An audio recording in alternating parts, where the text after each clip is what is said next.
ரெண்டும் ஒன்னா இருக்கலாமா இருக்க கூடாதா? இதான் என்னுடைய கேள்வி. கணவன் மனைவி சம்பந்தமான ஒரு கேள்வி கேட்கிறாங்க. திருமணமான பிறகு கணவன் ஒரு மனைவிட்டு சொல்றாரு, நம்ம கணவன் மனைவியா இருப்போம், ஆனா குடும்ப வாழ்க்கைலாம் ஈடுபட முடியாது, நீ சும்மா பேருக்கு பொண்டாட்டியா இருந்து நான் பேருக்கு புருஷனா இருக்கிறேன், இப்படி செய்யலாமா என்று கேட்கிறாங்க. முதல் விஷயம் என்னன்னு கேட்டா, திருமணம் என்பது இஸ்லாத்தில் சடங்கு கிடையாது. கல்லானாலும் கணவன் புல்லானாலும் புருஷன், இது இஸ்லாத்தில் கிடையாது. யதார்த்தம் உண்மை என்ன அதைத்தான் இப்ப பேசணும். கல்யாணம் எதுக்கு பண்ணணும்? அவ யாரோ இவன் யாரோ, அவங்க ரெண்டு பேரும் எதற்காக நம்ம இணைக்கிறோம்? அப்ப எதற்காக இணைக்கிறோம் என்றால் குடும்ப வாழ்க்கைக்கு தான் இணைக்கிறோம். அப்ப அந்த வாழ்க்கைக்கு ஆம்புல சூட்டா இல்லாட்டாலும் சரி, பொம்புல அதுக்கு தகுதியா இல்லாட்டாலும் சரி, நீங்க ரெண்டு பேரும் வாழுங்க என்று சொல்வது அந்த ரெண்டில் ஒருவருக்கு செய்யக்கூடிய ஒரு அநியாயம். யாருக்கு அந்த தேவையாக இருக்கிறதோ அவருக்கு செய்யக்கூடிய ஒரு அநியாயமாக ஆகிவிடும்.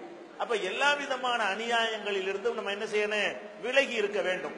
இன்னும் சொல்ல போனால் நம்ம காலத்துல விட்டுருங்க, இப்ப நவீன காலத்துல எல்லாம் 10 வயசுல எல்லாம் கத்துக் கொடுக்கிற காலத்துல வாழ்ந்துகிட்டு இருக்கிறோம். இந்த மாதிரி ஒரு காலம். இப்ப நபிகள் நாயகம் ஸல்லல்லாஹு அலைஹி வஸல்லம் அவங்க காலத்துல ஒரு பெண்களை எல்லாம் எப்படி அவங்க உருவாக்கி இருந்தாங்கன்னு கேட்டா, இந்த குடும்ப வாழ்க்கை இருக்குதுல, அது ஒரு சுதந்திரம், அது ஒரு பெண்ணுடைய உரிமை. எப்படி நபிகள் நாயகம் அதை பேசுறே பாவம் நினைப்பாங்க. என் புருஷன் என்னோட சந்தோஷமா இருக்கிறது இல்ல என்று ஒரு பொம்பளை சொன்னா அவளை ஒரு மாதிரியா உலகம் பார்க்கும். ஆனா இஸ்லாம் அதை பார்க்காது. ஏன்? அது யதார்த்தம். அப்படி இருந்தா சொல்லித்தானே ஆவனு. அதுக்கு என்ன தீர்வு? அப்ப கணவனாக ஒருத்தனை இருக்கக்கூடியவன் குடும்ப வாழ்க்கைக்கு தகுதி இல்லாதவனா இருந்தா அந்த மனைவியை தவிர வேற யார் அதை சொல்ல இயலும்? பாதிப்பு அவளை தவிர யாருக்கு அதுல பாதிப்பு இருக்கிறது? அவ அதை சொன்னாலேயானால் அவளை ஒரு மட்டமாகவோ கேவலமாகவோ நினைக்க கூடாது. அவ சிறந்தவள், வழிகட்டு போகாமல் தப்பான நடத்தைக்கு போகாமல் இதுல இருந்து மீண்டு நல்லபடியாக மனமுடித்து வாழ்வதற்கு ஆசைப்படுகிறாள். கெட்டு போறதா இருந்தா இதை ஒரு சான்ஸா வச்சு எப்படி கெட்டு போகலாம்ல? அப்படி போகாமல் இதை வெளிப்படையாக சொல்லி இதுக்கு ஒரு தீர்வு தாங்க என்று பெண்கள் கேட்பார்களே, ஆனால் அவர்கள் சிறந்த பெண்கள் என்பதை நீங்க புரிந்து கொள்ள வேண்டும்.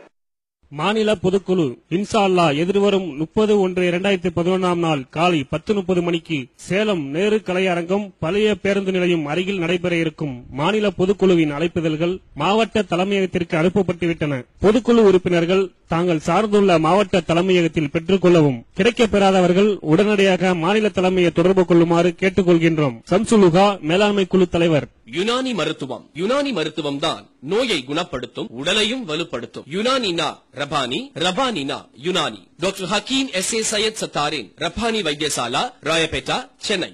TNTJவின் மார்க்க மற்றும் சமுதாய பணிகள் தொடர்ந்து நடைபெறவும், இந்நிகழ்ச்சி தொடரவும் துஆ செய்யும் காசிம் புதுப்பேட்டை ஜே அப்துல் வாஹித் குடும்பத்தினர் மற்றும் ஜுல்வி தௌஹீத் சகோதரர்கள். Jordan paints number 1 in paints. உங்கள் எண்ணங்களில் உருவான வண்ணங்களை கம்ப்யூட்டர் மூலம் நினைவாக்கி தருகின்றோம். Jordan paints Sara agencies, doctor Murthy road, நால் ரோட் அருகில் கும்பகோணம். அனைத்து வகையான ஃப்ரெஷ் மீன்களுக்கும் அறந்தாங்கி SFT நிறுவனத்தாரின் போனி ஃபிஷ் ஹரீஸ். உங்கள் வீட்டுக்கு தேவையான அனைத்து உணவுப் பொருட்களையும் வாங்க போனி சூப்பர் மார்க்கெட், சுமேசி மருத்துவமனை அருகில், சுமேசி KFC பின்புறம், ரியாத். GT கார்கோ விமானம் மற்றும் கப்பல் மார்க்கமாக உங்கள் வீடு வரை GT கார்கோவின் நிறைவான சேவையில் மனநிறைவான வாடிக்கையாளர்கள். பொருட்களின் பாதுகாப்பிற்கு நிறுவனத்தின் உத்தரவாதம். GT cargo all over India and Pakistan, Balad, Sharafiya, Jeddah. நபிகள் நாயகம் ஸல்லல்லாஹு அலைஹி வஸல்லம் அவங்கள்ட்ட நான் சொல்வது உங்களுக்கே ஆச்சரியமா இருக்கும். நபிகள் நாயகத்துல ஒரு பொம்பளை இப்படி இல்லாம பேச முடியும் அப்படின்னு நினைக்கிற அளவுக்கு பேசியிருக்கிறாங்க. ஒரு அம்மா வர்றாங்க ரசூல் ஸல்லல்லாஹு அலைஹி வஸல்லம், என்னுடைய கணவர் சரியில்லை அப்படிங்கிறாங்க. சரியில்லைன்னு என்ன செய்யறாங்கன்னு கேட்டா, இந்த புடவை இருக்கும்ல, அந்த புடவை முந்தானை, அந்த முந்தானை எடுத்து இப்படித்தான் இருக்காரு அப்படிங்கிறாங்க. அதை என்ன சொல்றாங்க, அந்த ரசூல் நபிகள் நாயகத்தை இப்படிலாம் பேசவே கூடாது, அவங்களுக்குன்னு ஒரு மரியாதை இருக்கிறது. அதையெல்லாம் மிஞ்சி என்ன செய்யறாங்க, என் கணவர்கிட்ட ஆண்மை இல்லை அப்படிங்கிறத இந்த மாதிரி என்ன செய்யறாங்க, சைகை செஞ்சு இது இப்படித்தான் அவர் இருக்கிறாருங்கிறாங்க. அப்ப இதுக்கு நபிகள் நாயகம் கோவப்பட்டாங்களா? யாருகிட்ட என்ன பேசுறேன்டா கேட்டாங்க? அப்படி கேட்கவில்லை. அப்ப அவங்க என்ன செய்யறாங்க, அப்படி இல்லைன்னா ரத்து பண்ணிட்டு போ, இப்ப என்ன இருக்கு, புருஷன் சரி இல்லாட்டி வேற புருஷன் கட்டிட்டு போனியான, அதுதான் அவங்க சொன்ன தீர்ப்பாக இருந்துச்சே தவிர இந்த சொன்ன பொம்பளை என்ன செய்யல, அவங்க கண்டிக்கலைங்க. அவங்க ரைட், அது கணவன் என்ற முறையில் அவனிடமிருந்து கிடைக்க வேண்டிய ரைட்டை அவங்க கோர்றாங்க. ஹலாலான மார்க்க அனுமதித்திருக்கிற உரிமை. அப்ப அப்ப அந்த அடிப்படையில் பார்க்கும் பொழுது கணவன் மனைவி என்கிற ஒரு விஷயம், அந்த கணவன் மனைவியோட குடும்ப வாழ்க்கை ஈடுபடணும். அது அவனுக்கு இயலவில்லை என்று சொன்னால் அவனாகவே என்ன செய்யணும், நீ ஒரு நல்ல வாழ்க்கையை தேர்ந்தெடுத்துட்டு போ அப்படின்னு சொல்லி செய்யணும். அது ஒரு அண்டர்ஸ்டாண்டிங்ல ரெண்டு பேரும் பேசி, எனக்கு தெரியலாம இருக்கு, இதை வெளியெல்லாம் சொல்லிக்கிற வேணாம், நம்ம பிரிஞ்சுக்கிடுவோம், நீ ஊர் உலகத்துல பரப்பி விட்டுற வேணாம், நம்ம தனியா இருந்துட்டு போறேன், நீ ஒரு கல்யாணம் பண்ணிட்டு போ, நமக்குள்ள இருக்கட்டும், இப்படி தப்பு கிடையாது. அவனை காப்பாற்றிக் கொள்ற விதமாக ஒரு பெண்ணை பேருக்கு மனைவியா வைத்துக் கொண்டு அநியாயம் அவங்களோட ஹக்க வீணாக்குறதானது. அவங்களுக்கும் ஆசா பாசங்கள் உணர்வு இந்த காலம் வேற கெட்டு போய் கிடக்கிறது. அப்ப சின்ன சின்ன பையன்கள் எல்லாம் கெட்டு போற அளவுக்கு மீடியாக்களும் டிவிகளும் சினிமாக்களும் போஸ்டர்களும் புஸ்தகங்களும் அது மாதிரி எல்லாமே பாடல்களும் எல்லாமே ரெட்ட அர்த்தம் தரக்கூடிய இந்த மாதிரி இருக்கக்கூடிய ஒரு காலத்துல இதெல்லாம் ஒரு பெண்ணுக்கு அந்த மாதிரியான ஒரு சரியான கணவன் சந்தோஷம் கிடைக்கவில்லை என்று சொன்னால் அவங்க ஒரு நேரம் இல்லாட்டி ஒரு நேரம் அவங்க சிலிப்பாய் போறதுக்கு தவறி போவதற்கு அது வழிவகுக்கும். அதனால என்ன செய்யக்கூடாது, இந்த மாதிரியான ஒரு கள்ளத்தனமான ஒரு பார்மாலிட்டி உறவெல்லாம் இஸ்லாத்தில் கிடையாது. அதே மாதிரி பெண்கள் எப்படி இருக்கிறாங்க, குடும்ப வாழ்க்கைக்கு ஃபிட் இல்லாம என்ன செய்வாங்க, அவங்களுக்கு சில ஆண்களுக்கு சில இந்த பிரச்சனை இருக்கிற மாதிரி அது இருக்கும். அதுக்காண்டி இவர் நீ பொண்டாடி பேருக்கு இருந்துக்கலாம் சொல்ல தேவையில்லை. அவன் புருஷனுக்கு சந்தோஷம் கொடுத்தா தான் அது புருஷனா இருக்க பொண்டாட்டியா இருக்க முடியும்.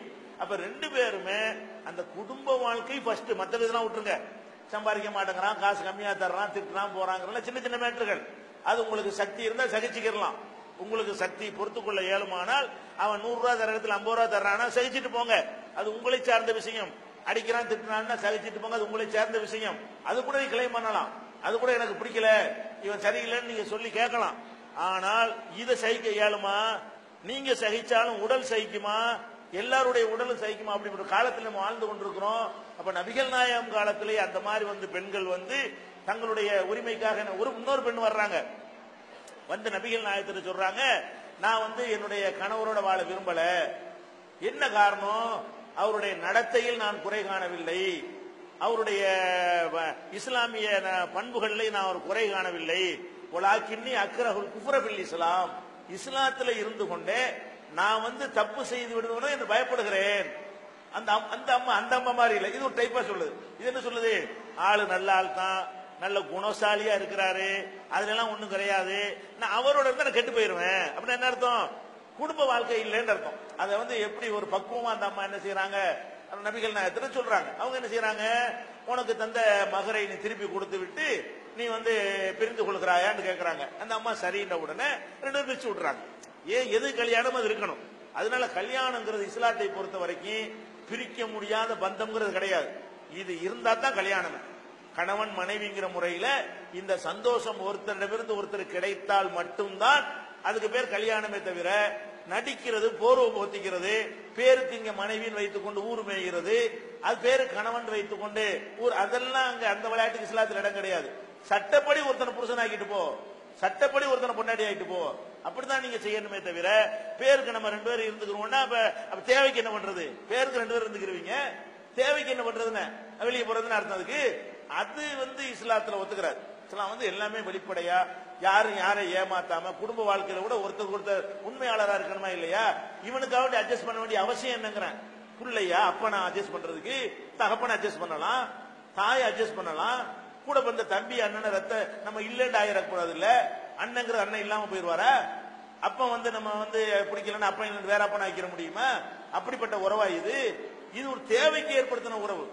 அது நம்ம மீது சுமத்தப்பட்ட, நம்ம விரும்பாட்டாலும் நம்ம மீது திணிக்கப்பட்ட உறவு. அப்பன் ஆத்தா அண்ணன் தம்பி என்பதெல்லாம். கல்யாணங்கிறது ஒரு தேவைக்காக நம்ம ஏற்படுத்தி கொண்ட உறவே தவிர வேற என்னத்துக்காக அந்த உறவு நமக்கு தேவை? உடல் தேவைக்காக தான் நடத்தணும். அதுல அது கரெக்டா புரிஞ்சுக்கிட்டா குழப்பம் வராது. இப்படி ஒண்ணு இஸ்லாத்துல கிடையாது. அதாவது நம்ம சும்மா பேருக்கு கணவனா இருப்போம், பேருக்கு பொண்டாட்டியா இருப்போங்கிறதெல்லாம் அது இஸ்லாத்தில் இல்லை.